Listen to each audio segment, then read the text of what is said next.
tous, alors aujourd'hui on se retrouve avec une nouvelle vidéo, avec une vidéo un peu spéciale. J'ai un peu l'impression que c'est le terme du moment, une vidéo spéciale. Enfin, on va plutôt parler voyage pour une fois. Je crois que c'est la première fois sur ma chaîne. C'est la première fois sur ma chaîne que je vais vous parler de ça, mais je pense que ça peut être intéressant et que ça peut un peu élargir les sujets habituels dont je vous parle en vidéo. Voilà. Donc, je vous l'ai dit sur les réseaux sociaux, peut-être un peu beaucoup, mais je suis rentrée hier de Thaïlande. Donc, au jour où je filme cette vidéo, nous sommes le 2 janvier. Et donc, j'y suis partie le 21 décembre jusqu'au 31. Et donc, en fait, je voulais vous raconter un peu si ça vous dit, bien sûr. Donc, c'est un voyage génial, évidemment. Et le problème avec moi, je trouve, c'est que je suis une fille vraiment nostalgique, en fait. C'est-à-dire que je me fais à une culture, à des gens, à tout. Et au moment où je dois partir, c'est horrible. J'ai l'impression que c'est un déchirement. Je me dis que je vais sûrement pas y retourner soit jamais, soit un jour, mais dans très longtemps. Et ça me fait vraiment mal en fait. Et ça me le fait de plus en plus en grandissant, j'ai l'impression. Ça me l'a fait, enfin le pire c'était avec New York. En fait c'est avec un endroit où je me sens particulièrement bien. Et là, en Thaïlande, j'ai adoré leur rythme de vie, enfin les gens, tout. Et en fait... voilà, donc je vais vous raconter un peu ce qu'on a fait. Donc on est parti le 21, on a mis, donc avec les fuseaux horaires différents et tout ça, vu qu'il est 6 heures de plus là-bas et avec les 2 avions qu'on a dû prendre, donc Genève, Abu Dhabi, Bangkok, on en a eu à peu près pour 20 heures je dirais, puisqu'on a pris un premier avion qui a duré 6h30. Après, on a eu une attente de 3-4 heures, il me semble. Et après, encore 6h30 ou 7 heures. Et donc, voilà. Donc, c'est quand même assez long, mais c'est vraiment super. Donc, sur place, donc, on est arrivé le soir à 10h30 à l'hôtel. Et donc, on avait faim, évidemment, puisque dans l'avion, ils nous servent un peu n'importe quoi et n'importe quand. Donc, voilà. Donc, on est allé manger au restaurant vite fait et après au lit. Le lendemain on a pris un tuk-tuk, donc en fait c'est un taxi local.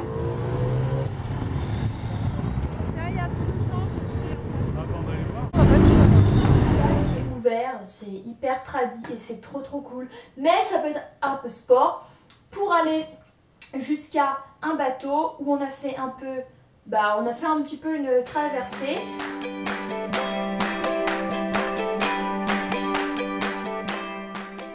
On est allé au temple Wat Arun, qui est un temple sublissime. Je vous insérerai des photos ici.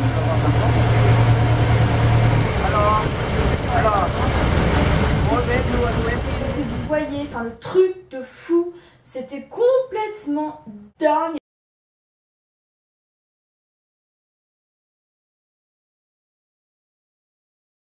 J'avais les yeux complètement... En fait, ce genre de monument de ouf, moi ça me fout dans un état de dingue. J'adore ça, surtout j'adore la culture bouddhiste en fait. Donc on a fait ce premier temple. Après on a fait le Wat Po, donc c'est le fameux Bouddha allongé sur 46 mètres il me semble.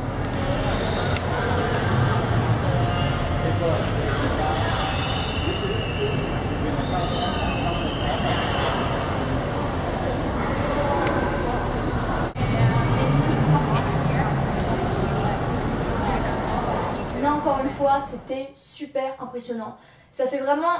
En fait, je peux dire que j'ai vu ce Bouddha allongé et je trouve que c'est un symbole hyper intense. C'est comme de voir la Joconde en vrai ou de voir une œuvre de Van Gogh au MoMA. C'est exactement ce que ça m'a fait en fait. C'est intense, c'est un truc qu'on va vivre une fois dans sa vie peut-être. Et là, il faut profiter au maximum, voilà. Donc on a fait ces 2 temples là. Après, on a fait également le Palais Royal, et ben donc qui était, je ne sais plus où vivait le roi, vu qu'en fait c'est une dictature, mais avec les militaires au pouvoir, mais il y a également un roi. Enfin, c'est assez compliqué leur système politique, mais enfin bon voilà. Sinon, à Bangkok, souvent en fait on faisait, donc on est resté que 3 jours, hein.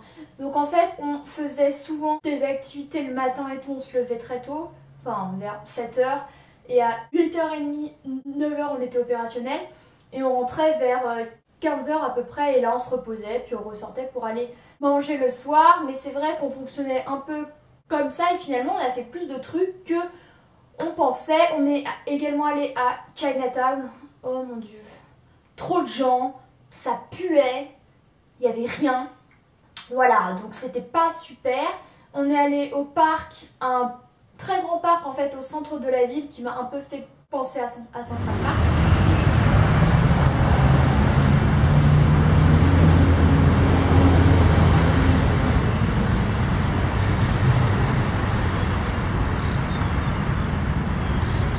Qui s'appelle le parc Lumpini, qui était assez cool. On s'est baladé là-bas et on a vu des installations sportives assez ouf à l'intérieur d'un parc, c'était vraiment cool. Ensuite on a fait un peu de piscine à l'hôtel tranquille. On est allé en haut d'une tour, c'était le soir de Noël, et en fait on s'est rendu compte que la coupe de champagne était à 100 €. Ouais, c'était super, donc finalement on est reparti, mais avant on a pris plein de photos de la vue. We will visit and drink, okay?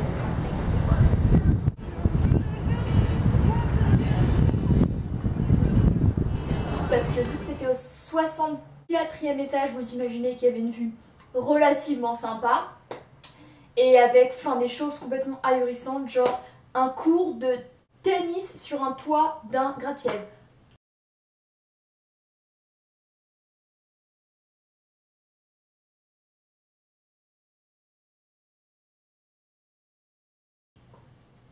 En fait, on se serait cru un peu à New York, mais avec moins de buildings évidemment. Mais c'est un pays vraiment occidentalisé, mais qui reste avec ses traditions, et ça, c'est ce que j'ai adoré. C'est qu'il y a un contraste en fait entre tradition et modernité qui est assez saisissant et vraiment hyper intéressant en fait, et qu'on voit pas de partout. Et ça, c'est vraiment un truc de fou. Voilà, il y a des panneaux publicitaires qui font, je sais pas, peut-être 20 mètres de long sur 8 de large. Donc, vous prenez les grands trucs américains et vous mettez ça à côté, ça n'a rien à voir vraiment. Là, ils sont puissance 10. Après, on est allé à Koh Lanta. Donc en fait, c'est une île avec, vous reconnaissez, le nom évidemment si vous connaissez l'émission, mais il faut savoir que la fameuse émission, la première saison, ça a été tourné à Koh Rock et non pas à Koh Lanta. Donc en fait, c'est une île qui est à 1 heure de Koh Lanta. Mais ils ont appelé ça de cette façon-là, mais en fait c'est faux, voilà. Vu que je suis allée également à Koh Rock et que effectivement ça faisait plus penser à l'émission que l'île de Koh Lanta, c'est évident. Donc voilà, donc pour aller à Koh Lanta en fait c'est à 1h30 à peu près en avion de Bangkok, mais en fait on a fait Bangkok Krabi en avion, qui est aussi une île mais qui est plus grande que Koh Lanta, et là il y a un aéroport, alors que à Koh Lanta il n'y en a pas. Et là on a eu la personne qui était censée nous récupérer à l'aéroport et nous amener à l'hôtel, qui était en retard d'1 heure, donc on était bien emmerdés. Et donc on a attendu, on a trouvé quelqu'un qui nous a aidés et tout, bref voilà. Et là on a mis 3 heures pour aller à l'hôtel à Koh Lanta. On en avait plein le cul en sachant qu'on s'était levé à 5 heures, vous imaginez. Donc en fait c'est long pour aller de Krabi à Koh Lanta, vu qu'en fait il y a à peu près 1 heure en route à faire. Après il faut prendre un bateau, et donc en fait ce sont des bateau un peu industriel où vous mettez avec la voiture sur le truc. Et en fait, il y avait une queue interminable et pour joindre ce bateau-là qui faisait le transfert entre Krabi et Koh Lanta. Et du coup, c'était hyper long. Et après, on roulait. Il fallait reprendre un bateau et après encore. Donc voilà, arrivé à l'hôtel, on s'est un peu reposé parce qu'on n'en pouvait plus. Et je crois qu'on est ressorti. On a photographié le coucher de soleil.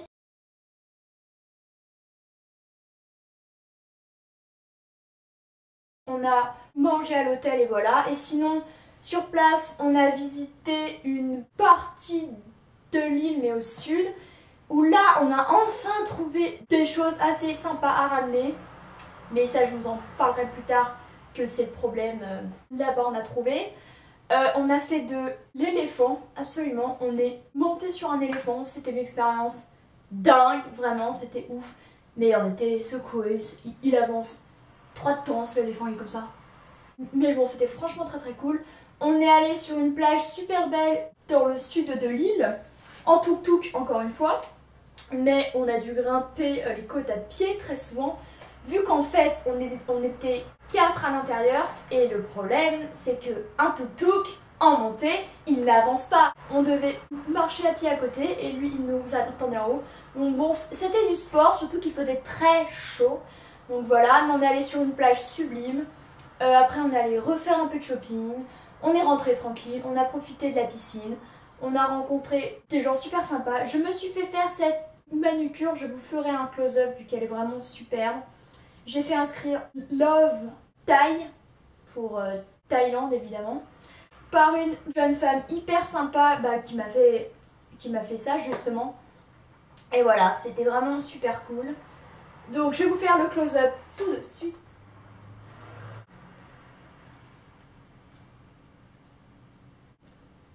Donc on est resté 5 jours pleins à Koh Lanta, ou 4, je ne sais plus trop. Et on est reparti jeudi soir, mais on a pris une voiture pour nous ramener à l'aéroport. Et cette fois-ci, on a mis 1h30 au lieu de 3h, donc c'était bien plus rapide.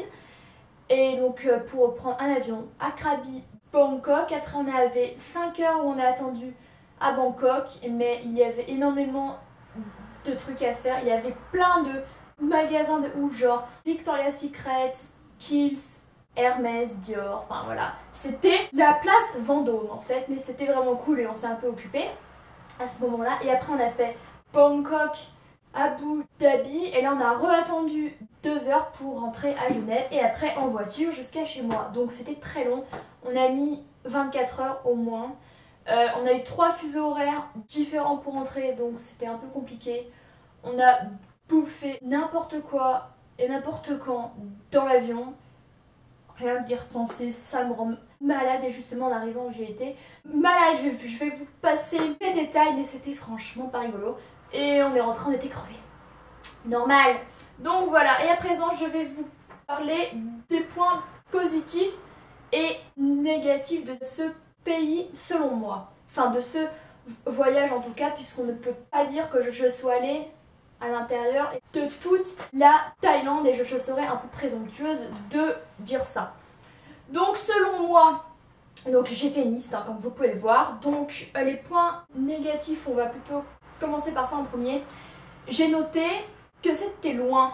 Effectivement c'est loin vu qu'on a dû prendre plusieurs avions, on a fait plusieurs escales, on a dû prendre des bateaux et tout ça. Et c'est vrai qu'à ce niveau là c'est chiant quoi, parce que à l'intérieur de l'avion on en a trop marre, même si la compagnie qu'on avait était vraiment bien, c'était Etihad, c'était une compagnie arabe, mais c'est quand même super long quoi. On en a plein le dos, on peut pas se lever autant qu'on le voudrait, on peut pas faire de sport ni les magasins, enfin bon voilà. Donc à ce niveau là c'est la distance, puisqu'il faut savoir que Bangkok c'est à 9400 km d'ici à peu près.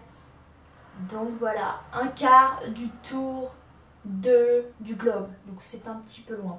Après j'ai mis que c'était cher, cher dans le sens avion, pas cher dans le sens sur place, vu que la vie est très très peu chère et que au niveau des hôtels j'ai un peu regardé, c'est à peu près 40 € pour une nuit dans un hôtel vraiment, enfin vraiment bien quoi. Donc à ce niveau-là, il n'y a rien à dire et on vit très très bien. Mais au niveau que c'est cher, au niveau des avions évidemment. Mais bon, voilà. Un autre point qui est chiant, c'est le décalage horaire, évidemment, vu qu'il est 6 heures de plus là-bas et que du coup, je restais sur internet et tout. Et mais pour parler à mes amis, je devais à peu près vers 15 heures là-bas, il était 9 heures en France, donc c'était à peu près l'heure à laquelle ils se levaient, ou même un peu plus. Et donc du coup, je pouvais leur parler à peu près juste 5-6 heures par jour. Et ça, c'était un peu chiant. Mais bon, c'est la vie, c'est un voyage, au bout d'un moment, il faut assumer. Et le matin, ce qui était très drôle pour moi, du coup, c'est que je recevais tous mes messages et mes notifications et tout, vu que pendant la nuit, là-bas, c'était le jour en France, forcément. Donc voilà. Après, oui, un autre point qui était assez chiant, j'ai trouvé, c'est que les Thaïlandais n'ont pas une très bonne maîtrise de l'anglais. Et ça, c'est vraiment chiant pour se faire comprendre. Vu que, je me suis dit, ça va être une occasion de parler anglais et tout.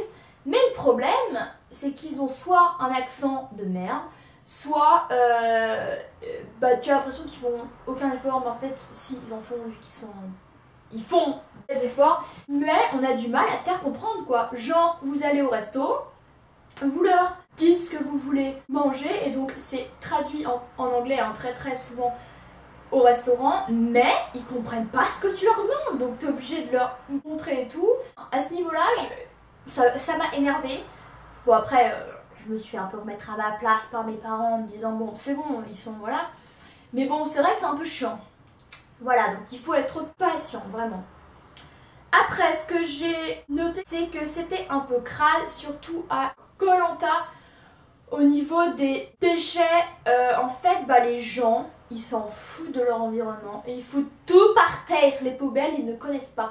En face de notre hôtel, j'aurais dû faire une photo, mais il y avait une décharge en plein jour, quoi. Il y avait plein de bouteilles de bière, des parapluies et plein de trucs complètement impromptus qui étaient là, ils en avaient rien à foutre. Et ça, c'est exactement ce qui nous est arrivé en Indonésie. C'était la même, alors qu'ils ont un paysage assez beau et ils s'en foutent en fait. Ça doit être acquis, pour eux, ils se rendent plus compte. Je n'en sais rien, mais à ce niveau-là, c'était un peu bête, quoi. Mais je précise qu'à Bangkok, c'était très propre. Mais vraiment, c'est une très grande ville où il y a 9 millions d'habitants, mais c'est très très propre. Et voire plus qu'en France. Donc à Koh Lanta, vous pouvez faire des efforts. Dac. Après, j'ai noté qu'il y a une autre monnaie qu'il faut souvent convertir. Donc au début c'est un peu chiant, mais après on s'y habitue. Donc en Thaïlande, c'est le baht. Un baht, leur monnaie. Et donc à peu près 1 euro, ça équivaut à 38 bahts. Donc on arrive très souvent à des chiffres très importants. On était sans cesse en train de faire alors ça va faire à peu près, voilà. Mais enfin bon, on s'y habitue, c'est comme partout quoi. Quand vous changez de pays et que c'est une monnaie différente, voilà. J'ai noté que oui, au niveau de la nourriture, c'est un peu la même chose à chaque fois, j'ai trouvé. C'est énormément à base de riz, ça reste l'Asie, de poulet, de petits légumes, de nouilles et tout ça. Et au moment, on bouffait un peu tout le temps la même chose. Et moi j'en ai eu ras-le-bol, vu que je sais pas, j'ai un peu du mal avec, je crois que je dois avoir une accoutumance. Et au bout d'un moment ça me saoule de ouf. Donc j'ai réussi un peu à varier à l'hôtel, genre en prenant un hamburger, des pâtes et tout ça.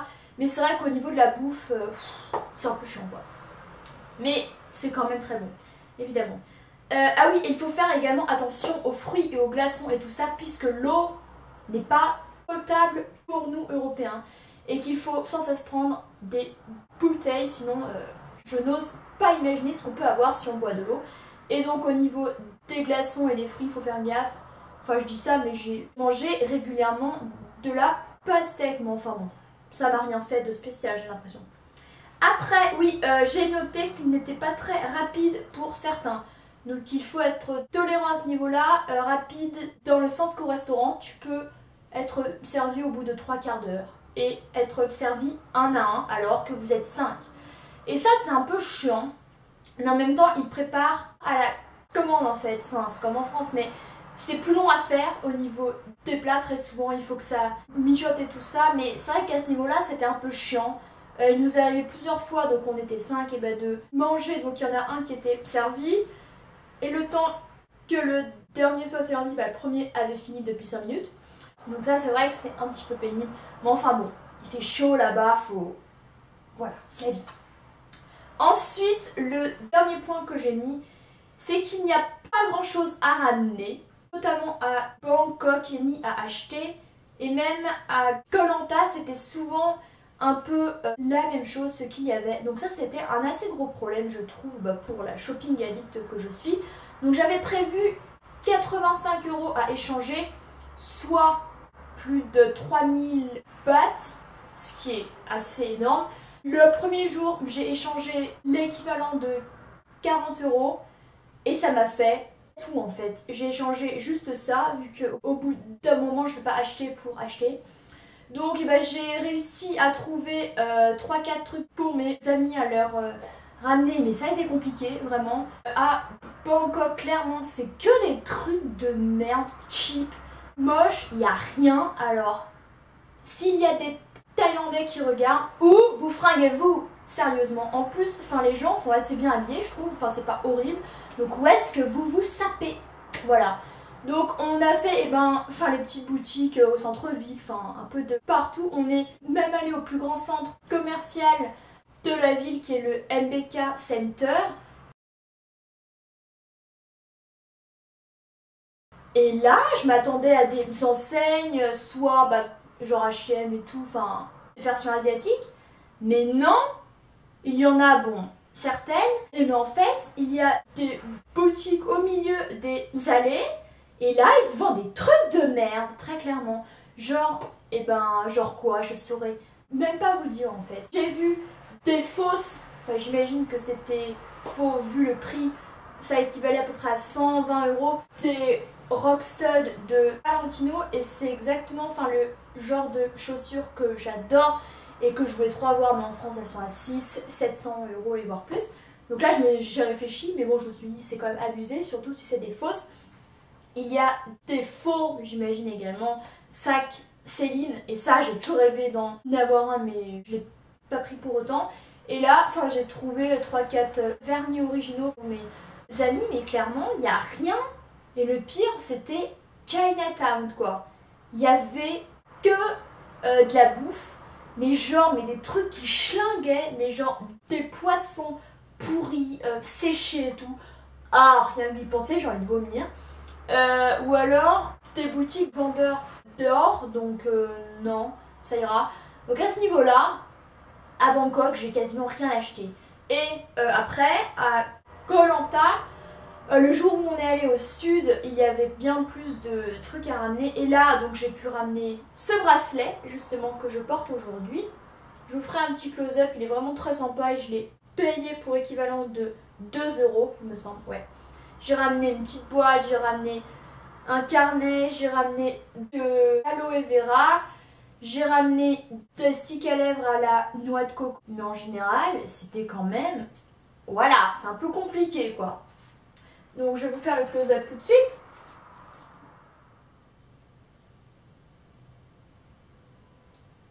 Voilà, mais les points négatifs restent assez moindres, je trouve, si on compare aux points positifs que je vais vous énoncer tout de suite. Donc, premièrement, il y a les rencontres, évidemment. Vu que les gens n'ont rien à voir avec ici, bon, je ne critique pas tout le monde, mais on ne va pas se voiler la face, que le français traditionnel n'est pas super accueillant, n'est pas super ouvert et tout ça, vu que, je sais pas, regardez le nombre d'agressions où les gens sont témoins du truc et ne font rien. Ça, c'est un truc que je comprendrai jamais de ma vie. Alors que là-bas, enfin les gens sont sympas, sont accueillants, ils vous disent bonjour à chaque fois que vous les croisez alors que vous ne les connaissez pas. Et ça c'est un truc que j'adore vraiment. Et ici ça va beaucoup me manquer, c'est certain. Et oui, bah les rencontres, notamment avec notre chauffeur de tuk-tuk à Koh Lanta, on l'a pris en fait aller-retour pour au sud et aller-retour pour une autre fois.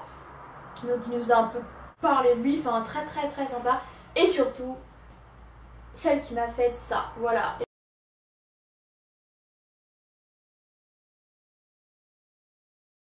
Donc on a un peu discuté en anglais, elle est adorable, je l'ai ajoutée sur Facebook alors qu'on s'est vu 1 heure quoi. Donc vraiment c'est un esprit vraiment différent de la France, d'ici en général. Et ça c'est beau, vraiment. Second point, c'est qu'on a affaire à une nouvelle culture et que ça ouvre l'esprit bien évidemment, vu qu'ils sont bouddhistes et musulmans pour la plupart à Koh Lanta, mais ils sont aussi sympas les uns que les autres. Et mon collier s'envole dans mon pull. Non mais ça va, ouais, tu te prends pour qui toi? Je trouve que ça ouvre l'esprit. Et que si vous êtes une personne assez restreinte dans vos idées et fermée, le meilleur moyen de s'ouvrir, c'est de voyager et de rencontrer des gens différents de vous qui ont des coutumes et des us différents. Et ça change et ça ouvre l'esprit et ça fait grandir, mais genre vraiment. Et ça, c'est un truc évident et je pense que ça m'a aidé de faire plein de voyages et de rencontrer plein de gens différents, à mûrir et à grandir, vraiment. Et on apprend à voir des gens qui sont aussi heureux que nous, voire plus, qui sont moins dans le matériel, bien que, je précise, ce ne soit pas pauvre du tout. La Thaïlande, en règle générale, ils ont moins de chômage qu'en France, mais bien moins, vu qu'il est à 1% à peine, donc alors que, voilà.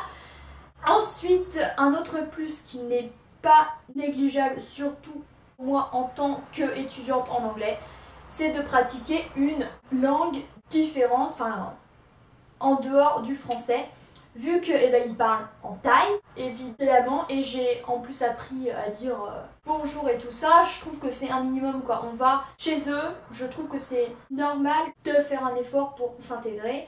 Et donc et en dehors du thaï, ils parlent anglais, vu que c'est quand même une langue un peu compliquée, on ne va pas se voiler la face, et que l'anglais est quand même plus simple, heureusement, puis c'est quand même la langue internationale évidemment, mais on s'en fout. Pourquoi je raconte ça? On s'en fout. Donc voilà, et ça c'était bien que si les gens avaient plus compris ce que je disais, ça aurait été bien, mais bon, c'est pas grave.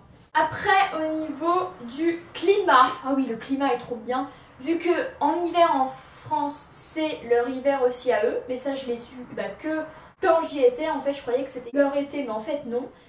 Mais sauf que en hiver, là-bas, il fait 30 ou voire plus, et chaud et un peu humide. Surtout à Bangkok, il fait assez humide, mais ailleurs, il fait sec. J'ai trouvé donc le climat. En fait, j'ai ressorti plein de fringues estivales, et ça, c'était trop bien. J'ai même bronzé, un petit peu, hein. Mais et je vous avoue que la transition entre les 35 degrés et le très beau temps, et là revenir, au moment où je vous parle, il doit faire 6, d'où le pull, et il pleut, c'est absolument génialissime. Ça me fout, ça me gave, très clairement, ça me... Voilà, je suis... Vraiment. Donc le climat est top. Autre point, les paysages, parce que qui dit nouveau pays, dit nouveau paysage évidemment, c'est pas drôle sinon. Donc à Bangkok, il y avait énormément de gratte-ciel, enfin énormément, si, il y avait quand même des gratte-ciel, bon rien à voir avec Manhattan évidemment, mais on sent que c'est vraiment un pays occidentalisé et qui en fait profite des dragons asiatiques, donc à savoir Chine, Japon et Taïwan et tout ça, et pour grandir. Et donc c'est pas pauvre du tout, c'est même très propre.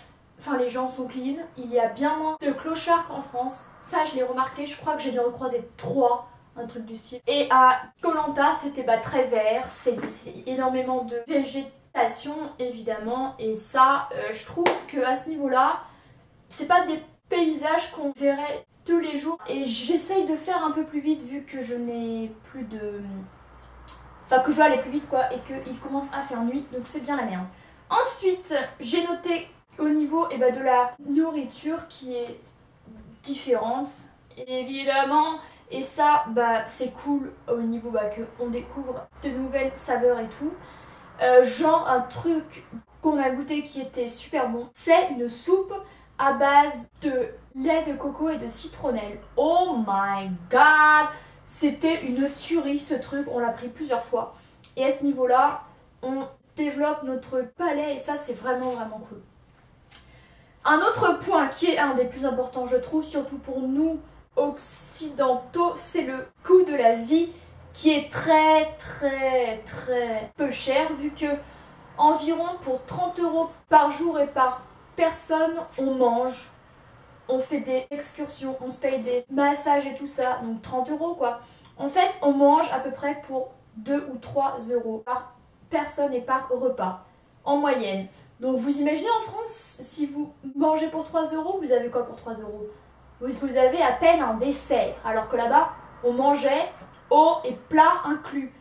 Et plat, ça pouvait en être 2 par personne, je précise. Donc ça c'est vraiment bien et sur ce point je pense que c'est intéressant pour ceux qui veulent aller en Thaïlande et ne pas trop dépenser, et c'est possible. Bon après vous êtes obligé de payer les avions et tout, mais enfin je veux dire sur place on peut vivre aisément pour rien. Et ça, j'ai payé un équivalent de 8 € une manucure, voilà. La balade en éléphant, c'est à peu près 35 € par personne. Si on inventait un concept similaire, genre en France ou quoi, je pense pas que ce serait 35 € par personne pour 1 heure, ça me semble évident que non.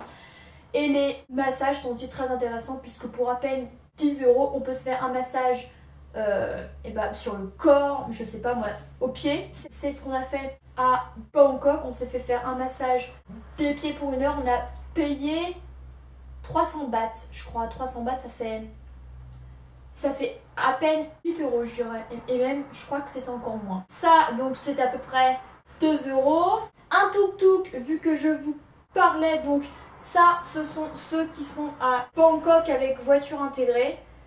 Je ferai un close-up, je vais vous l'ouvrir. Drapeau thaïlandais évidemment, ils sont hyper patriotes. Là-bas c'est impressionnant, on voit des drapeaux de partout vraiment. Donc 1,50 € ce truc là. Et un t-shirt, un équivalent de 4 €. Donc voilà, c'est pas très cher on peut dire. Donc en tout j'ai échangé 40 € et j'ai tenu 10 jours avec une boîte achetée, un carnet, 6 bracelets, 2 t-shirts, 2 trucs comme ceci, des vernis, enfin vraiment plein de trucs et vraiment ça vaut rien quoi. Ensuite, les gens qui sont gentils, ouverts et avenants, je vous le disais, c'est vraiment impressionnant et ça c'est surtout une particularité asiatique vu que à Bali c'était encore plus. Les gens ils viennent vous voir si vous êtes dans un problème ou pas, ils sont sympas, ils vous disent bonjour à chaque fois que vous les croisez et surtout ils font ça et vraiment c'est pas un mythe. Donc enfin la première fois que vous les rencontrez, il n'est pas rare qu'ils fassent ça. Mais c'est souvent au restaurant ou à l'hôtel, hein. C'est pas un gars dans la rue qui va vous faire ça. Si vous croisez et qui vous dit bonjour, il fera plutôt ça. Mais bon, et ça c'est vraiment cool. Et c'est un truc qui me manque de Bali, que j'ai retrouvé en Thaïlande. Et c'est un truc, voilà. Et c'est un truc vraiment important, je trouve, d'être solidaire, fraternel, ouvert, avenant, gentil avec les autres en fait, tout simplement. Et un truc qui ne m'a pas surprise, c'est que les voleurs, là-bas, ça n'existe pas, ou à peine en fait. Vu qu'en fait, ils sont heureux de ce qu'ils ont, ils n'en veulent pas forcément plus vu que ce n'est pas dans leur culture, et donc, ils sont satisfaits avec ce qu'ils ont, ils ne sont pas envieux envers les autres. Et dernière chose que j'ai écrite, c'est une ambiance, ah oui, ça c'est vrai, et ça va avec la religion justement, une ambiance sereine, zen à Koh Lanta. Ils ont une mentalité assez insulaire vu qu'au niveau du restaurant, ça va, il faut être patient pour le truc. Mais en dehors de ça, vous vous promenez, vous n'êtes pas jugé ni sur votre physique, ni sur vos fringues, ni sur le fait que vous êtes européen, je sais pas moi, sur rien en fait. On vous juge pas, on vous regarde pas bizarrement, vous avez aucune pression. En plus, bon, on était en vacances évidemment, mais je sais pas, c'est des paysages et les gens qui sont sympas et ouverts avec vous, ça décuple encore plus le fait que vous vous sentiez bien et zen et serein et que vous n'avez pas de soucis particuliers en fait. Et ça, c'est surtout représentatif de la religion bouddhiste. Et en soi, cette religion, qui n'est pas vraiment une religion mais plutôt un art de vivre, elle ne présente aucune obligation, puisque un bouddhiste peut aller se recueillir ou prier Bouddha quand il le souhaite, il n'a aucune obligation. Et grâce à ça, ça ne fait aucun genre, je sais pas moi, qui tombe dans un extrémisme ou quoi. Bon, je vais pas parler de djihad et tout, mais un bouddhiste djihad, ça n'existerait évidemment pas, c'est impossible. Donc voilà, et c'est un contraste avec Bangkok, puisque bon, c'est une grosse mégalopole et qu'une mégapole, excusez-moi, ça grouille. C'est vrai qu'au niveau de la circulation, ça circule et tout, mais à part ça, il y a énormément de gens et de trafic, mais aucun klaxon.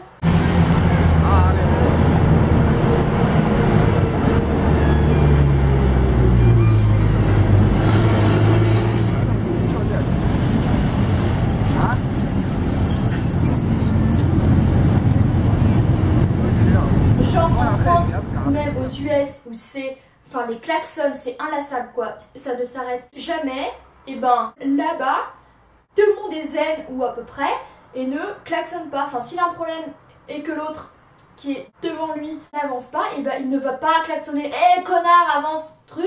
Non, il va soit attendre ou soit le doubler s'il peut. Mais voilà, et ça, on devrait prendre un peu exemple, je pense, ça apporterait moins de problèmes. Voilà, et même dans une ville aussi énorme qu'à la capitale, il n'y a pas de stress ou de tension particulière, et c'est assez reposant. Et à ce niveau-là, ils sont vraiment carrés et tout, et ça, je pense que c'est dû à la religion de une, et dû aussi, dire ça me coûte vu que je ne cautionne pas du tout un régime assez... mais au moins, ils sont... Il n'y a pas un fil qui les passe, mais en même temps, ça fait assez occidental au niveau... vous vous baladez en short, vous n'avez aucun problème, d'un flic ou un mec qui va venir vous voir, ah, tu te sapes autrement et tout. Non, mais je sais pas. Mais en tout cas, c'est cool. Donc voilà, j'ai fini cette vidéo qui aura duré hyper longtemps, mais qui, j'espère, vous fera plaisir et vous... Voilà, je pense que c'était important de partager ça avec vous. Donc n'hésitez pas à mettre un pouce en l'air si vous avez aimé cette vidéo, à vous abonner. Et voilà, je vous souhaite à tous une très bonne journée et je vous dis à la semaine prochaine. Salut à tous!